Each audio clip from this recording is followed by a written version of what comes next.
Hell Let Loose is only getting better, and with update 13 a lot of new stuff is being added. Stick around in this video to learn what exactly is coming in this update, probably before the end of this year.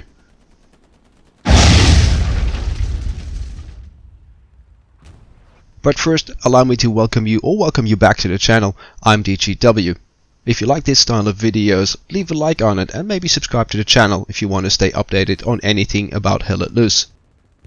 Now without further ado, let's have a look at what the last few developer briefs have told us about the upcoming update 13. But allow me to get a misunderstanding out of the way. The British faction is not coming in this update. From the information that has been shared with us thus far, it looks like this will be coming in the next major update in 2023. A few weeks ago we did get a rendering of a Brand gun as a sneak preview. Okay, so I told you what's not gonna be in this update, let me tell you what is. And don't you worry, there is plenty of new stuff to come. This update is gonna make you cold, it's gonna make you hot, and it's gonna drive you around a new map in all new fashionable clothing. The Battle of Kharkov is not a single battle. Throughout the Second World War there were 4 major battles fought for Kharkov city, or Kharkiv in Ukrainian, as well as the surrounding area. In October 1941 the Germans took the city from the Soviets.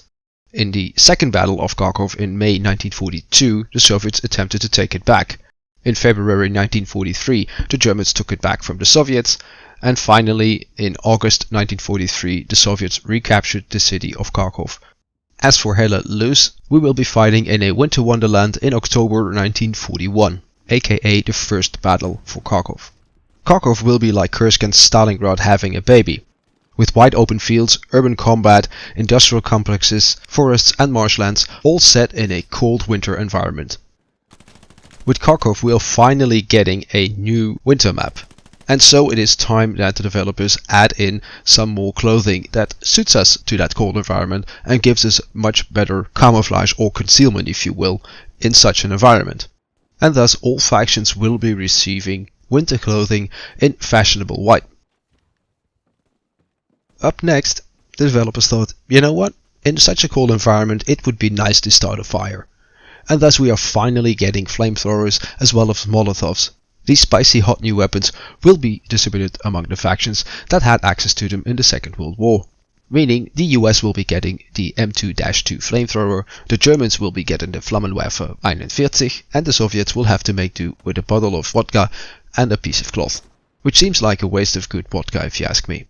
Both for molotovs as well as flamethrowers, a direct hit will pretty much be a kill, but these weapons will also set the environment on fire for a short duration, and that fire will cause damage to players in the vicinity.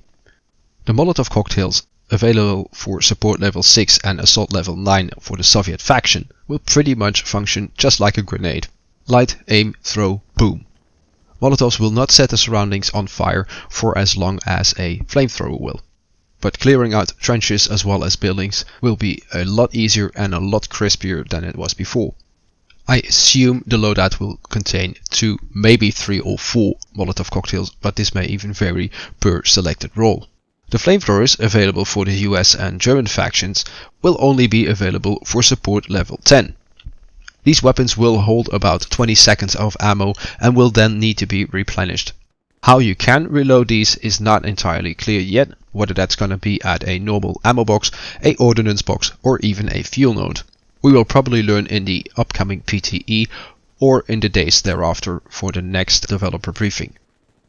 Getting around in Hell Let Loose is also gonna be somewhat easier and faster. You can now call yourself an Uber. Sorry, a Kubel. Fuck my writing. Anyway, finally Jeeps are being added into the game. The US will get Willys Jeep, the Germans will get a Kubelwagen, and the Soviets will get a Gas 67. For what I can see from the screenshots that we got, there will be a driver as well as 3 passengers. It's not sure yet whether you can fire from these Jeeps, but they are not themselves equipped with any kind of weaponry, at least not yet. Other than getting around, you can also drop ammo crates for your soldiers, much like a commander ammo drop. The main difference is that you can only have 6 reloads from such a crate instead of the 12 the commander drop has, but you will have 2 crates aboard. Reloading these crates will have to be done at HQ. And for Christmas, the Soviets will also be getting a new tank. The small, nimble and light tank called the T-70, which has a 45mm cannon as well as a 7.62 machine gun. It sits in the same niche as the looks as well as the Stuart, and its functionality as well as cost will be comparable to those. Originally, the T-70 was more of a reconnaissance tank or recon tank if you will, but if it has a good and cooperative crew on board, it will be able to take on any enemy tank on the battlefield. And now we pretty much come to the last part of the update, the so-called loadout presets. What it basically comes down to is you can select 2 presets of appearances, i.e. clothing, which you can then easily select to be appropriately dressed on the map you're playing on next. That pretty much covers all the things we currently know about update 13. We do not have an actual release date yet, but next week there will be a PTE server, so you can have a look at the new functionalities of the game, or at least part of those. I do think it is safe to say that this update will be released before the end of this year, unless something really crazy happens and they need a lot more time to finish it. After update 13, I am pretty sure in update 14, somewhere in early next year, March, April, May, we will finally be getting a new faction, the British. And with those British, new weapons, new vehicles, new clothing, new maps, and who knows what else. Let me know down in the comments below what you think about update 13, what do you like most, what do you hate. Remember to leave a like on the video and subscribe to the channel if you haven't already. All that remains is to thank you for watching, and I hope to see you in the next video.